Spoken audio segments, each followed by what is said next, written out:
प्रधानमंत्री नरेंद्र मोदी के सत्ता में आने के बाद भारत दुनिया की ग्लोबल पावर बना है।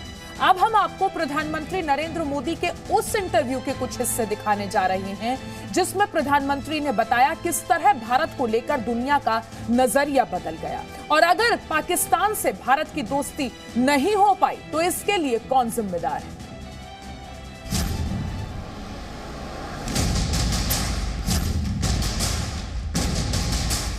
जब आप 2014 में प्रधानमंत्री बने और आप इस तरह के अंतर्राष्ट्रीय सम्मेलनों में जाया करते थे और अब आप जब 2018 में जब आप जाते हैं, आपको कुछ फ़र्क महसूस होता है तब के स्टेटस में भारत के और आज के स्टेटस में भारत के?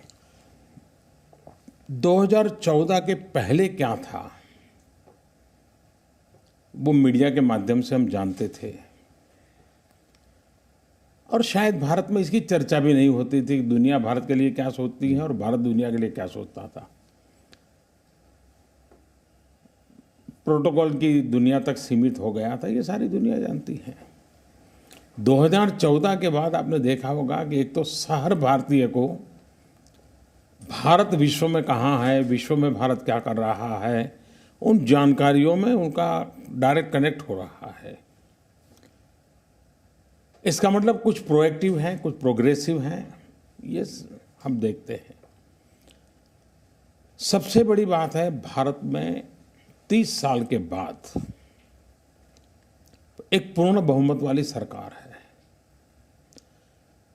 और लोकतांत्रिक देशों में पीपल्स मैंडेट ये विश्व में बहुत बड़ा महत्व रखता है और मैं देख रहा हूं कि इसका प्रभाव पहले दिन से जब मैंने सार्क देशों को लोगों को यहाँ शपथ के लिए निमंत्रित किया उसी दिन से वो नज़र आता है और विश्व ने भी देखा कि भाई ये कुछ अलग सोच वाली, अलग दिशा वाली सरकार है, तो विश्व का आकर्षण होना बहुत स्वाभाविक था। और भारत अपने घर में अच्छा कर रहा है, अगर हम घर में अच्छा ना करें और बाहर बातें करें तो कोई मानता नहीं है जी। विश्व इसलिए स्वीकार कर रहा है कि भारत घर में अच्छा कर रहा है।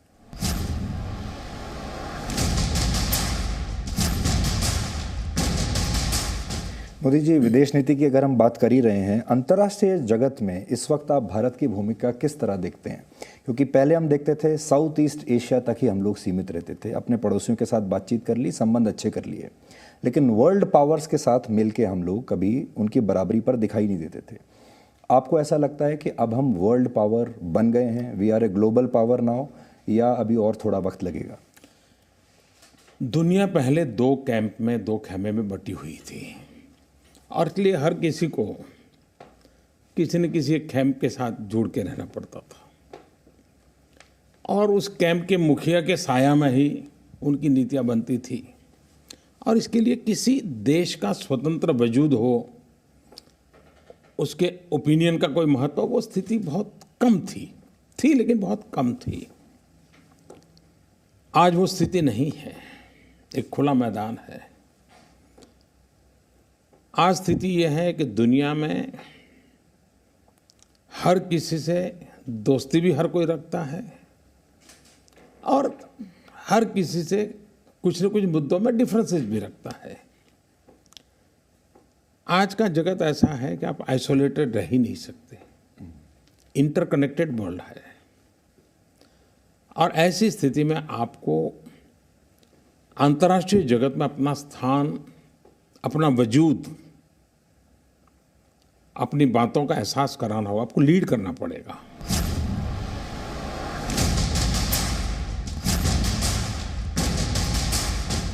अभी तक 3.5 साल की उपलब्धि ये रही कि हमने पाकिस्तान को आइसोलेट किया और टेररिज्म के बारे में लोगों को बताया, जिसका कि हमें काफ़ी लाभ भी हुआ। बट आपको ऐसा लगता है, कभी इस बात का अफसोस भी होता है कि जो दोस्ती का हाथ आपने पाकिस्तान की तरफ बढ़ाया था, उससे वो लोग उसको या तो समझ नहीं पाए या हम लोगों को उसको उतना लाभ नहीं मिला और आज हम पाकिस्तान को आइसोलेट तो कर पाए हैं लेकिन दोस्ती नहीं कर पाए उससे?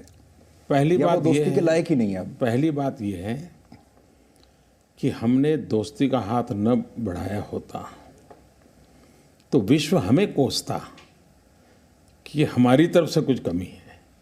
आज दुनिया में कोई भारत को दोषित नहीं मानता है, और मैं मानता हूं भारत तो वसुधैव कुटुंबकम के ही संकल्प को लेकर के चला है। हमने तो हमेशा सोचा है कि जैसा हम हमारी समृद्धि चाहते हैं, हमारे पड़ोसियों की भी चाहते हैं। और मैंने तो पब्लिकली कहा है कि भाई पाकिस्तान और भारत, आओ हम मिलकर के गरीबी से लड़ें, आओ हम मिलकर के अंधश्रद्धा के खिलाफ लड़ें, आओ हम मिलकर के बीमारी से लड़ें। दुनिया की कितनी बड़ी सेवा होगी, ये भारत दुनिया के सामने खुल करके कहता है जी। Presenting B News app, available on Google Play and App Store. Download it now.